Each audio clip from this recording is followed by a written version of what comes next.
Welcome to Breaking Financial Chains, where we combine practical money guidance with emotional healing to help you break free from financial limitations.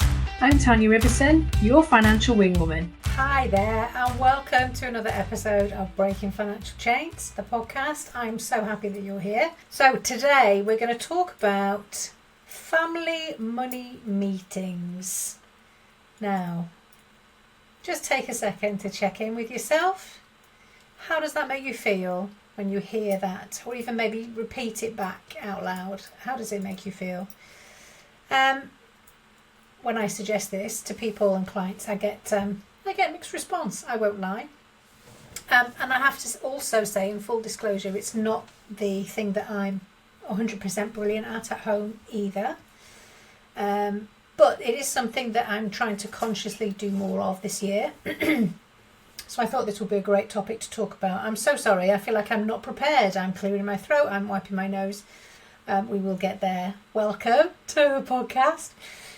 So I'm going to share with you maybe why family money meetings are a good idea, why you're going to be met with some resistance, and a simple format that we don't use that word, that doesn't make everybody groan when you say it out loud. So the themes for this episode are shared financial responsibility, communication, and light touch leadership at home, which is, let's face it, what it's all about. I get it, right? The eye roll is real. The struggle of getting people to listen to you, and there can be so many different angles that you can come at having these conversations at home. So it might be that you're the high functioning woman in your relationship that has to juggle all of the money decisions, whether that is making sure that the music lessons are paid for, the swimming lessons are paid for, whether it's making sure that you've got presents for birthdays or parties or events that are coming up, making sure that you're organised to pay for the vet's bills or all of those things that need to be carried. It's all part of the mental load that we carry. Or it might be that, again, through experience of working with clients on this, it could be that you're the woman in the relationship who at some point in the past has made the decision to offload or delegate or walk away from making financial decisions because it felt too hard, too heavy, something that you weren't used to doing. And maybe you want that back. Maybe you want back into those conversations. Maybe your other half takes care of everything because they feel like they should, which I quite often see a lot of with the husband in a relationship, feeling that that's his responsibility and therefore he's helping you out by doing that for you, taking that away from you. And it happens so often where I have a client that comes to me and feels that they're being financially controlled, and when we actually open up the conversation and they then try and talk to their husbands about it, their husbands have no idea. They didn't realise that the way that they were handling everything from their point of view was because they were genuinely trying to help, but actually that felt like control. It felt as though they didn't have a say because we get busy, right? The art of communication gets lost, particularly in this day and age of mobile phones, iPads, devices, TV, instant access to all of the things we could ever possibly want. The chance to sit down and have a conversation, either as a couple or as a family, quite often gets completely relegated to the sidelines, if it happens at all. So part of this suggestion and the idea of bringing this up is around communication, right? It is around connection in the home and in the family and within relationships. And it's about, as well, trying to break down this one of the big last taboo subjects, which is money. And we talk about it not being something that we talk about between our peers, between our friends, but that can start at home. We get to change that narrative with our children, with other members of our family, with our extended family, whoever you feel so inclined to talk about it with. So the purpose of today is to talk around making this an open conversation, making it a safe conversation. But if it's not something you're used to doing, how do you navigate that, right? How do you start having that conversation for the first time, particularly if you bring it up as a throwaway comment. You mention, let's have a money meeting, family, and suddenly everyone remembers they've got somewhere else to be. Well, that's not helpful. And why would you consistently headbutt against that level of resistance? Nobody asks for that. So we're going to try and talk about how we can change that. Because ultimately, everybody wants to feel in control. Everybody wants to be involved in conversations and discussions. There might be reasons why they're avoiding it, but they also don't know how to do it. They don't know how to do it without shame or conflict, particularly where money's involved. It can be such an emotive subject, right? So why do money meetings matter as a starting point? Well, if you are the person in the family who is carrying that load from a financial point of view, it means that you don't have to. It means that you get to stop carrying it all. And it might be a little bit harder to start with, as any new routine thing that you're doing in the family can quite often feel harder. But the aim is to make that something that's easier, something that's then shared. So it helps to build transparency within the household, within a relationship, within the family, and shared responsibility. And it creates space for goals as well. Oh my God, it's going well, isn't it? Excuse me. Not just the bills. So this conversation doesn't need to be around, right, kids, the water bill has doubled yet again. I'm going to put a timer now on the shower. You are all restricted to the number of minutes you're allowed in the shower. Or, I do remember this one time, in fact it happened more than once, but when I was younger, we had an issue at home with our drains. This is slightly disgusting and a little bit too much information, but it's by comparison, it's the same sort of thing. We had an issue with the drains, and my dad decided he was sick of being the person that was left to unblock the drains. Fair enough. So he rationed the number of squares of toilet paper we were allowed to use on the toilet. And each time we went to the toilet, we were given, to be completely honest, this didn't last very long. However, he did try. We were given 3 squares of toilet paper each for each visit to the toilet, and that's your lot. There's just no need to have these drains being blocked. So instantly you can imagine the hell that arose from this attempted restriction. It's the same. If we're going to come at this from a place of conflict and blame, and you're using too much, you're costing us too much, you don't know, you're born kind of mentality, well, okay, yeah, these aren't going to be received particularly well. This space can be used to talk about goals. It can be used to talk about fun things. It can be used to talk about, right, we've got a budget for the summer holidays, kids. What do you want to do with it? Do we go on one big holiday? Do we go on an outing once a week for the whole of the whole? Get them involved in the fun side of things, as well as the open and honest conversation around how much things cost, how much we've got coming into the household, and how we balance finances. So in doing that and having that open conversation, you're inviting your kids to come and talk to you about money, which might be less of a thing while they're smaller, but certainly as they're getting older, feeling okay talking to you about a conversation around debt, a conversation around managing student finances when it comes to time for that, So it teaches your kids financial literacy in real time, which is absolutely invaluable, and it encourages them to go and talk with their mates and open up that opportunity for other people in their peer circles to be having those same conversations. It can also help prevent financial resentment from building up in relationships. So again, if you're the one that is carrying everything, if you're the one that it feels like it's always your responsibility, starting to have these conversations enables that to be shared, but also highlights how much you're carrying if that's you, because quite often it can sort of happen without realizing as things build up. When it comes to having these meetings and when things go wrong, it's usually because meetings can feel reactive. So in the same way as you might have a debrief in the workplace or with your business when something has fallen down or a communication dialogue has completely broken down, it's because things have gone wrong. So that then becomes a stressful conversation. It can become accusatory. It can become, who's paying for this water bill? This is ridiculous. There's too much usage. Another funny story from my my childhood.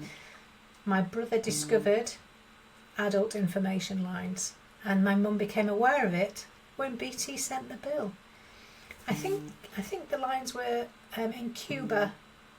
I could be guessing. I could be making that up. It was somewhere far away, because I remember one year I got him a brochure from a travel agent from the place, just as a joke. Anyway, always about accusing and whose fault is it, and how do you expect me to pay for this from something that you've done? So it can automatically then create a space of, you've done something wrong, we're now going to be forced to have this meeting, we're now going to talk about this until we're blue in the face. Other ways that they can go wrong is that there's no clear agenda, there's no shared outcomes. So if it helps to put this into context, treating it like a proper business meeting can be very helpful. Sometimes these meetings can be too long or too serious or too info heavy. Making it age appropriate for the people that you're talking to, making it a bit of a sprinkle of some of the positive as well as, please help me out, this is too much for just me. So the purpose then becomes about the mindset shift around conversations of money at home, because it's about connection rather than correction. And by encouraging that open space, this can then filter into other areas of family life. So this isn't about telling everyone that what they're doing is wrong. It's about creating a shared awareness from which more calm can come, and more clarity, and more coming from a place of logical thought rather than emotional reaction. And you get to lead what that looks like by leading with collaboration and curiosity rather than something else that you control. It's okay to let go of some of this and to let other people take some responsibility. Yes, it might feel like it's something else that you need to do, but with the longer term goal of helping and educating those around you. So here are some suggestions then for a simple format for family money meetings. And none of this is set in stone at all. These are just suggestions, and maybe I can feed back to you with how mine are going at home. But I would suggest keeping them quite short to start off with, making them just sort of a little interjection into your evening or a weekend, rather than a full-on board meeting with minutes being recorded, etc. So maybe they start off just being 15 minutes at a time, 20 minutes at a time perhaps. Maybe making them, they need to be regular enough to keep them forefront of everybody's minds, but not too frequently that they just become another chore. So maybe fortnightly, that might work quite well, or maybe it just becomes a 10-minute check-in on a Sunday morning. Keep the setting really low pressure, so not sat around the dining room table with your back straight and your feet on the floor. Maybe sat on the sofa, maybe sat with a coffee on a Sunday morning or after dinner, and then you go on and do something fun if there's time, or you have the energy or the spoons to play cards or whatever you might do after dinner, which we do sometimes. Sometimes that helps, especially if we've got a lot going on. So some of the things that you might choose to talk about, or the format that you might include in a family mini meeting, could be anything, starting off in particular with anything positive. So any wins, any check-in points, any follow-ups from previous meetings that you've had to say, has anything positive financially happened this week? It might be that you cancelled an unused subscription. It might be that you were successful in chasing a refund of something that's been hanging around for a while. It could be we've won 10 quid on the scratch card, or I don't know, I am totally rolling with it myself. Whatever it is that is positive to share. You could then have like a little bit of a where we are from a financial point of view, a little bit of an informal situational analysis, a quick look at current balances that you're prepared to share. Maybe not sharing the stressy stuff with the kids. So this needs to be age appropriate. So, mortgage balances and debt repayments. I think it's important to bring up that there is that sometimes we need to make use of debt to have the things that we have, such as homes and cars. That debt isn't necessarily a bad thing, but keeping a check-in on how much that debt costs, how that works, because quite often the kids aren't taught this sort of stuff in schools. Current balances and any big upcoming expenses. So it might be final payments on things or payments coming to an end. Maybe you've bought a sofa on finance and that payment's coming to an end soon, which is great. Maybe we need to pay for the holiday that we've got coming up, also good. So overlapping the fun stuff with the financial responsibility. Any birthdays that we've got coming up, any school trips, any business spends, especially with other half. And then before you're finishing off with any sort of celebration or intention setting, giving each person in that meeting one small action that they can take. Whether that is setting up a savings account amount that you're saving on a monthly basis. Maybe that could be £10 a month or something like that. Maybe that could be the jobs that the kids are doing for which they earn pocket money, and how would you pay them for that. It could be something that your other half takes off you so that you don't need to be the one chasing getting the boiler serviced, or whatever that might be. Something that everybody takes away in time, if not immediately. That can be something that they're taking off your plate rather than you having to think of something else to give other people to do. It's not your role to project manage everything that needs to happen in the home, but it is useful for that to become the normality rather than it being a additional thing that other people to just then not do or ignore you with. And then, as I briefly mentioned, finishing off with a celebration or an intention setting, and then maybe agreeing a time for the next meeting. If things come up in the meantime, or, well, the next fortnight is my birthday, so how about we do it at a different time? And then sticking to that promise rather than when the time comes around saying, oh, do you know what, I just can't be bothered. We're just not going to do it this time. We want to give it enough weight that it's taken seriously without it becoming a huge onus on everybody else. Because if you're already carrying all of the load anyway, this is meant to highlight how much of that load is on you in addition to everything else. Sometimes where I see the most resistance of making this suggestion for clients is usually around having a partner that doesn't like talking about money. So we can immediately have that resistance and someone that just is not prepared to play ball with you. So the ways that you can attempt to tackle that, it could be around parental responsibility. This is a really good conversation to be having with the kids. I would really appreciate your support in helping to show them that we can do this. Making sure that we're keeping these meetings short and non-blaming. This is about information sharing and responsibility sharing. Maybe playing around with how that information is shared. So maybe you have some post-its ready that you've scribbled things on, or I don't know, a piece of A4 paper that you fold into 4, and then you've got a couple of bullet points in each of the 4 areas of that piece of paper that you want to share. But also making it future focused. What are we building, rather than here's what went wrong. This is what we're aiming for, rather than we need to cut spending, we need to stop having as much, we need to suck all of the joy out of our daily lives, is the key message that I'm trying to get across. And reminding them that you're a team, even if you've had a conversation, I was going to say unless you've had a conversation where it was agreed you would carry this, that doesn't mean that has to be set in stone and lasts for the entirety of your relationship. this can be something that you open the doors up to say, hey, it would be really great if you could help me with this, if we could share this load. And sometimes just voicing out loud that you need that help is another form of connection, another way in which you can show I need your support, rather than I'm wanting to just give you more things to do.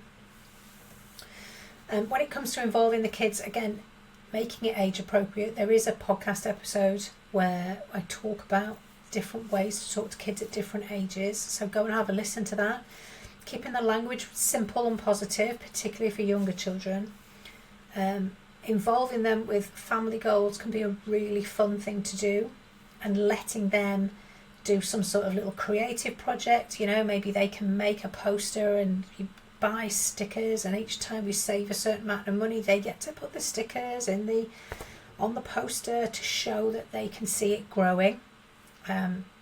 If we're making the saving for a holiday a shared effort, they get to feel involved and feel the reward then as well for that holiday, rather than just a holiday being something that we do because everybody does it. Understanding that there are financial implications when you go away on holiday, but it's still a fun thing. And let them bring ideas too. Let them share things that they've learned at school or things that they've heard from other people.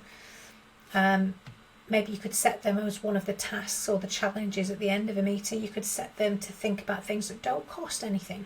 Helping to highlight that when we do fun things, it doesn't need to cost a lot of money. There's things that we can do for free or very low cost, and set them the task to go away and research what that might look like. Set them, you can use Google or a tablet to look for different things to do in different areas, or if you're going on holiday somewhere, they get to choose what some of the things that might go on the itinerary, for example. If you're looking to buy a new car, you can get them to set up a vision board of what they want in a car. We did this summer. I replaced my car, and my youngest daughter, she's 13, she wanted a fridge in the car. That was the biggest thing. Every time we said we think we found a car that we like, did it have a fridge? Was the first question. One of them did have a refrigerated bit in the armrest between the two front seats, but we didn't end up getting that car. Anyway, it was just a fun talking point, and it's something that we continue to remind her of to this day. That it's all about that connection, right, and building those memories as a family. So, all in good fun. I think the key message that I would love for you to take away from this episode is that you don't need a finance degree or a perfect plan to do this with your family. You just need a willingness to stay in the room and have that conversation and show your kids that this is something that it's okay to talk about. It's completely safe to talk about. And why would they not do it on a regular basis? Because look at how you share that with them as they're growing up. The goal isn't perfection, it's practice. It's sharing when things go wrong. It's sharing when the chips are down and what you then do about it, and how as a family we could all perhaps contribute to make that a little bit easier. Because ultimately, when money becomes a normal conversation, it becomes a shared responsibility, but it also becomes a shared power, where we get to have some choice and some autonomy in that conversation. And that's absolutely priceless if we can share that with our kids. So I would love to hear if you give this a go at home and what the outcome of it was. So thank you so much for listening, and I'll see you on the next episode. Thank you for joining me today on Breaking Financial Chains. Remember, you have the power to transform your relationship with money one step at a time. If this episode helped you, please subscribe and leave a review to help others find their path to financial freedom. I'm Tanya, your financial wing woman, and I'll see you next week.